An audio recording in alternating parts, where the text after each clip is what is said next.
let's go into the reading. The bottom left-hand card for the base of your spine for sourcing and urgings is the Death card.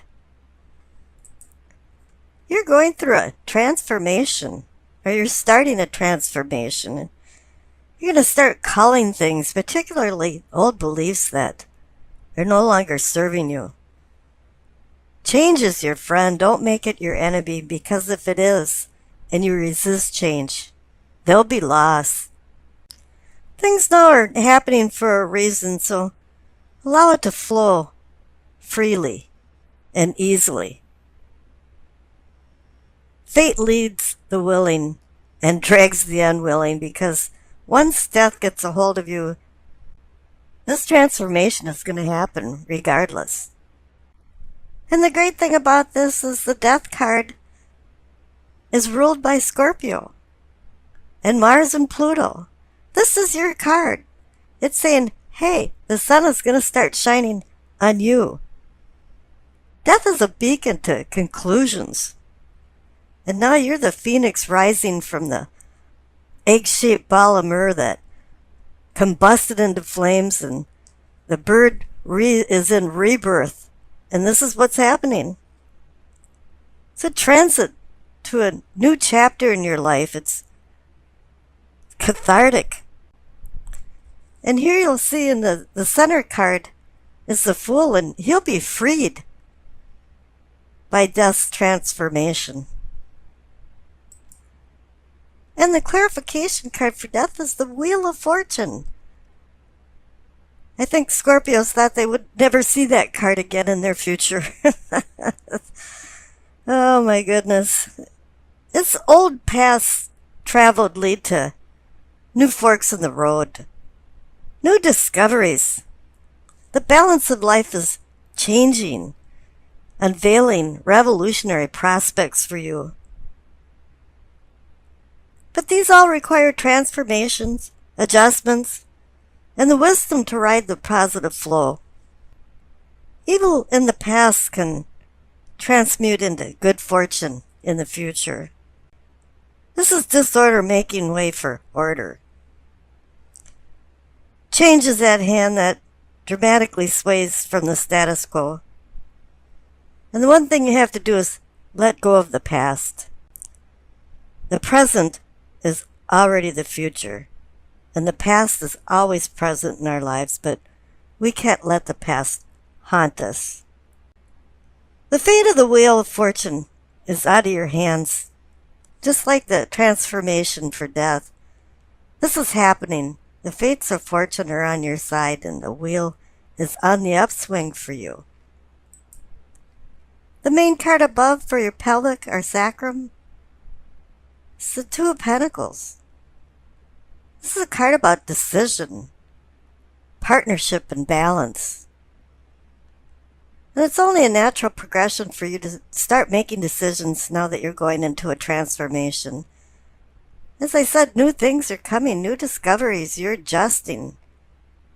And now you have to start making some good decisions. This is no time to drop the balls while they're in the air. And the clarification card is the Three of Wands. What an excellent card for next to a decision card. The Three of Wands is movement. You've made some decisions, and now the wheels are going around, and plans that you've made are becoming a reality. And for your spiritual awakening and your personal growth category, this is wonderful. The card for your solar plexus, for your sensing and feeling, it's the Six of Pentacles. It's a card of alms, giving to the poor, feeding the hungry. But here I'm kind of sensing it's something a little different, and it's on a cosmic level. It's more like the universe is finally being charitable to you, and the tides are turning in your favor. And this is being reinforced by all of the precursor cards that I just discussed, and also with the clarification card, the Sun. It's a new day dawning. It's offering clarity, understanding, fulfillment. Suddenly things are in focus. The lifeline rays of the sun are warming you. It's like a purification. This is an illumination of spiritual enlightenment. And illumination in Latin means spiritual enlightenment. But here simplicity comes into play. It boils down to freedom of complexities, honesty, sincerity, unpretentiousness with an indescribable feeling of wholeness of your being. The sun's not only shining on you, with enlightenment now, and knowing that you should act with simplicity, it's shining in you. The center card for your heart, or the heart of the situation, you receive the Fool. This is like pushing a reset button.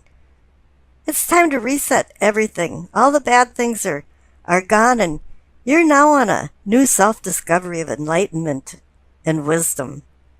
You are spiritus, the breath of life. That's what the Fool is. He's willing to go on a new traverse and discover new things and do some self-discovery at the same time. And the clarification card is the Queen of Cups. Regardless of male or female, this is you again, Scorpio. Cups, emotions. The deep water, which is either tranquil or turbulent. But here she's looking into a cup with the cover over it. And it's saying, use your intuition. Allow it to guide you. On the bottom right for throat, for communicating and teachings, receive the King of Swords. This man is a minor arcana card of the Emperor. He uses words and has judgment. He controls his kingdom like the Emperor controls his empire. And it's now saying you're taking control of your life. But you're going to have to be careful because the sword's pointing up to the Devil card. But we'll get to that. Now the clarification card for the King of Swords is the Empress. This is the energy of the Emperor and the Empress. The King of Swords is like the Emperor. It's just a minor arcana card. So you've got the inevitable couple of materialism. You have the Empress, which is Alamada, the mother of all, the nurturing mother, Mother Earth, the one that oversees your senses, brings fertility and beauty, opens up new projects because of this fertility. And she's paired with the King of Swords, the smaller paternal father, the one that runs his kingdom like a father runs his home. And this is an excellent yin and yang balance of male and female. Up above in the third eye, or what you're seeing and envisioning, is the Devil. This would be bondage, hedonism, some type of addictions, maybe a denial, pitfalls for the shadow self. There's some choices to be made here, and it wants you to slow down. It wants you to think, not get tangled up in a web of problems. You're finally feeling some freedom and opportunities. And the clarification card is the Knight of Pentacles. I like this guy. He trots along real slowly, and typically he accumulates things as he goes along so that in reality he becomes very wealthy. And here this card is saying to slow down. Don't let the devil get a grip on you. Face your fears and overcome them. Up above, the crown for knowing and understanding is the High Priestess. She's bringing a cosmic connection to this all, and Here, the Queen of Cups is down in the heart of the matter. She's connected to that because they're both about intuition. But the Queen of Cups is about an earthly plane, and the High Priestess is about a celestial plane. And the High Priestess always whispers to us very subtle messages, and we have to slow down in order to hear them. The clarification card is the Queen of Wands. Typically, she's the one that forces you to look at where you came from, where you're at now, and where you want to go, and connect them to consequences. And with the Devil card underneath, that may be one of the reasons that she showed up there. But another one is that you should have a posture of undistracted calm. Don't get tricked into impatience.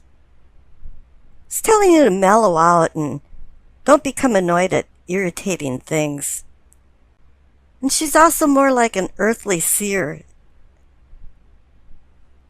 for ambition, determination, growth, and inner strength. And this connects to the past card on the bottom left, the Strength card. I usually think of this as taming of the beast and identifying the beast within other people, but I'm kind of looking at it differently, that you were more taming the adversities of the cosmos and the universe and what the cosmos and the universe handed to you. You have now mastered many of your challenges that you felt like might have mastered you in the past, but no longer. You have spiritual, mental, and physical strength. And the future card on the right is the Ace of Cups. How wonderful. Cups, Scorpio, given a new beginning. Just like the Death card for transformation in the Wheel of Fortune. There's a bud of new beginning struggling to bloom. This is only a promise, but you have to stay away from the devil. Make some good decisions. Continue with the strength. Continue with the sun shining on you and in you, and listening to the High Priestess. And you'll find deeper and more fulfilling emotional love. Love for your significant other, love for family, and love for friends. Okay, the Enduring Virtue card is patience. Now is the time to learn, study, and gather information. Enjoy being a student, because in the future you will synthesize your knowledge into action. And as I said, you're transforming. You're not there yet, and plus you're just given the Ace of Cups as a promise. You're moving on. This is the new beginning. And it is time to study and gather information and learn as much as you can. Because that's going to bolster any decisions you make. But let's see what's going on in your reading. The center cards for your present, you receive the Ace of Wands and the Queen of Cups. The Ace of Wands marks a beginning, an inspirational, creative beginning. It's about undertaking fruitful endeavors. It's like heaven's giving the earthly plane a message of good fortune. And it really is time to take advantage of this auspicious time. Auspicious time of change. Firmly grip the wand and take your life's direction into your own hands. And the Queen of Cups is personifying you. She showed up also in your April reading to say, hey, I'm here. And it's telling you to listen to your intuition. Listen to your inner voice. And connect with your true feelings, and make sure you're listening to your gut feelings. One thing about the Queen of Cups is that she can give really good advice, but she can't follow her own good advice. And I think that's something that you should keep in mind as you go through the latter part of April.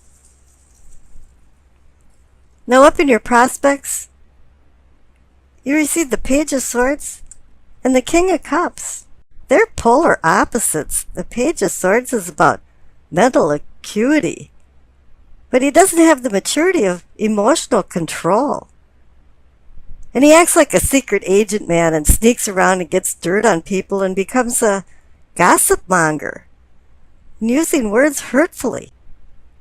And the King of Cups, he balances out the unconscious with the conscious control of emotions. He's mastered his passionate emotional self. And I pulled a clarification card for the Page of Swords and the King of Cups, and you received the Ace of Swords. The Ace of Swords is very fickle. There's two edges to the sword, and it can cut and undercut, or it can heal and rebuild. So do you want to act like the Page of Swords or the King of Cups when you're in control of the Ace of Swords? It's all up to you and your own willpower. We're given free will as humans, and we have to exercise it carefully. Now the past cards are the Emperor and the Page of Pentacles. The Emperor is the quintessential leader that uses spoken and written words to make laws and regulations. He's the energy of structure, responsibility, and order. And he's reminding you to take control of your life. And the Page of Pentacles, if I had any page watching my back, I would choose the Page of Pentacles because I call him Mr. Responsible. While the other pages are in college and dancing on tables at the party, the Page of Pentacles is at the table in the library reading, researching his goals in life. And it appears in the past you've taken responsibility for your life. Now down at problems, you receive the Six of Cups and the Star. The Six of Cups is about memories, childhood memories, and conjoined with the Star, it can be about maybe somebody from your past walking into your life, or having a guardian angel overseeing you, helping you through difficult things. So evidently something happened in your past that you need to heal from, because the Star also indicates hope and healing. It's a beacon that guides us to land our moorings safely into a harbor. I always like the analogy that Dante used the star to get out of the inferno, or what he considered hell. And up in the possibilities, or possibilities for prosperity, you receive the Two of Swords and the Chariot. Two to me means decision, partnership, balance. But here this woman has her arms crossed in front of her heart chakra. She has to make a decision about opposing forces, and it's a difficult decision. But her sword is pointing to the King of Cups, and she wants you to personify the king and have emotional control in your life. And this is reinforced by the clarification card, the Chariot. The Chariot's about discipline, strength, willpower, self-control. It appears you have to decide this Dr. Jekyll and Mr. Hyde thing, because either you can act like the Page of Swords and use words to cut and hurt, or you could be the King of Cups, who has the emotional maturity to ground his life and move forward